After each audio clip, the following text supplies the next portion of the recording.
제11장. 예수께서 12제자에게 명하기를 마치시고 이에 그들의 여러 동네에서 가르치시며 전도하시려고 거기를 떠나가시니라. 요한이 옥에서 그리스도께서 하신 일을 듣고 제자들을 보내어 예수께 여짜오되, 오실 그이가 당신이오니이까? 우리가 다른 일을 기다리오리이까? 너희가 가서 듣고 보는 것을 요한에게 알리되, 맹인이 보며 못 걷는 사람이 걸으며 나병 환자가 깨끗함을 받으며 못 듣는 자가 들으며 죽은 자가 살아나며 가난한 자에게 복음이 전파된다 하라. 누구든지 나로 말미암아 실족하지 아니하는 자는 복이 있도다. 그들이 떠나매 예수께서 무리에게 요한에 대하여 말씀하시되, 너희가 무엇을 보려고 광야에 나갔더냐? 바람에 흔들리는 갈대냐? 그러면 너희가 무엇을 보려고 나갔더냐? 부드러운 옷 입은 사람이냐? 부드러운 옷을 입은 사람들은 왕궁에 있느니라. 그러면 너희가 어찌하여 나갔더냐? 선지자를 보기 위함이었더냐? 옳다.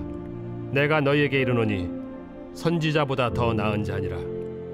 기록된 바 보라, 내가 내 사자를 내 앞에 보내노니 그가 내 길을 내 앞에 준비하리라 하신 것이 이 사람에 대한 말씀이니라. 내가 진실로 너희에게 말하노니 여자가 낳은 자 중에 세례 요한보다 큰 이가 일어남이 없도다. 오늘 본문은 세례 요한에 대한 말씀을 하고 있습니다. 여러분, 세례 요한은 예수님보다 6개월 먼저 태어났던 사람입니다. 그리고 예수님에게 세례를 주었던 사람입니다. 그가 예수님께 세례를 베풀 때 어떤 일이 일어났습니까? 하나님의 성령이 비둘기같이 내렸습니다. 그것을 직접 보게 되었습니다. 그때 하늘에서 하나님의 음성이 들렸는데, 이는 내 사랑하는 아들이요 내 기뻐하는 자라. 그러니까 세례 요한은 이 일을 통해서 예수님이 메시아라는 것을 확실히 알게 되었습니다. 그러니까 이렇게까지 확실하게 체험한 사람이 바로 세례 요한입니다. 그런데 이런 세례 요한이 마음에 의심이 생겼는지 이런 질문을 합니다. 세례 요한이 감옥에 있으니까 직접 예수님께 질문은 못하고 그 제자들을 시켜서 예수님께 질문을 하도록 한 것입니다. 3절에 보니까 오실 그이가 당신입니까? 아니면 다른 일을 기다려야 합니까? 기가 막힌 질문을 한 것입니다. 분명히 하나님의 아들인 것을 눈으로 체험을 했으면서도 당신이 오실 그이가 맞습니까? 당신이 메시아가 맞습니까? 라고 질문을 한 것이죠.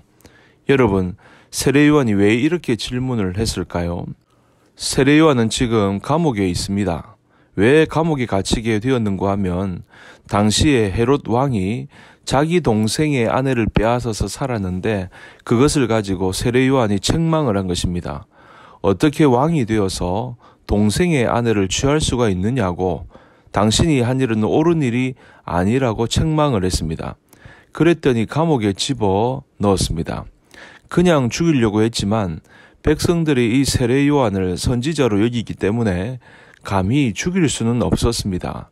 그래서 죽이지는 못하고 감옥에 집어넣은 것입니다. 그러니까 세례 요한이 헤롯 왕을 책망한 일로 감옥에 들어가게 된 것이죠. 이쯤 되면 예수님이 자신을 구원해 주지 않을까 생각을 했을 것입니다.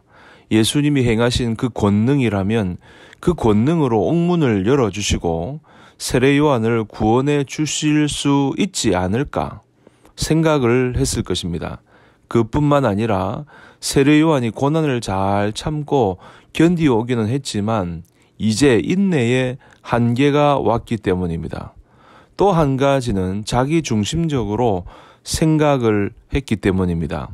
그러니까 세례 요한을 보면서 우리가 무엇을 생각할 수 있는가 하면, 아무리 위대해 보이고 믿음이 좋아 보이는 사람도 이렇게 완전하지 못할 수도 있다는 것입니다.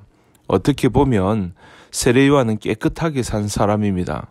그는 일찍이 광야에서 기도 생활하면서 말씀을 연구하면서 성령 충만한 가운데 예수님이 나타나시기 전에 예수님을 증거하기 시작한 그런 사람입니다.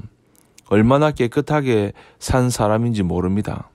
그러나 세례 요한도 저와 여러분들처럼 믿음이 흔들리는 연약한 사람이라는 것을 보여주고 있습니다. 얼마나 힘들었으면 예수님이 하나님의 아들이 맞느냐고 물어보는 것이 아닙니까? 세례 요한은 옥에 갇혔고 그의 제자가 세례 요한의 이 질문을 가지고 예수님께 가서 물어본 것입니다. 이렇게 질문한 세례 요한의 질문에 예수님이 5절, 6절에 이렇게 말씀하십니다. 맹인이 보며 못 걷는 사람이 걸으며 나병 환자가 깨끗함을 받으며 못 듣는 자가 들으며 죽은 자가 살아나며 가난한 자에게 복음이 전파된다 하라. 무슨 말인가 하면 이런 일을 행할 수 있는 분은 오직 하나님의 아들밖에 없다는 것입니다. 그러니까 이런 일을 할 수 있는 분은 하나님의 아들 예수밖에 없으니까 이것을 세례 요한에게 전해라고 하는 것이죠. 그러면서 6절에 이렇게 말씀하십니다. 누구든지 나로 말미암아 실족하지 아니하는 자는 복이 있도다. 누구든지 예수님으로 말미암아 어떤 일을 당하더라도 어떤 처지에 있어도 실족하지 않는 사람이 복이 있다는 것입니다. 예수님 한 분만으로 만족하기 때문에 어떤 일을 당하더라도 실족하지 않는 사람, 흔들리지 않는 사람, 넘어지지 않는 사람이 복이 있는 것입니다. 유명한 토마스 아켄피스는 어느 날 하나님의 음성을 들었습니다. 너는 내게 구하라. 내가 무엇을 줄꼬? 하나님의 음성을 들은 것입니다. 얼마나 기가 막힌 음성입니까? 그때 이렇게 대답했습니다. 저는 그리스도 외에는 바라는 것이 없습니다. 다른 것, 어느 것도 구할 것이 없고 주님 한 분만으로 만족합니다. 라고 대답한 것이죠. 얼마나 훌륭한 하나님의 사람입니까?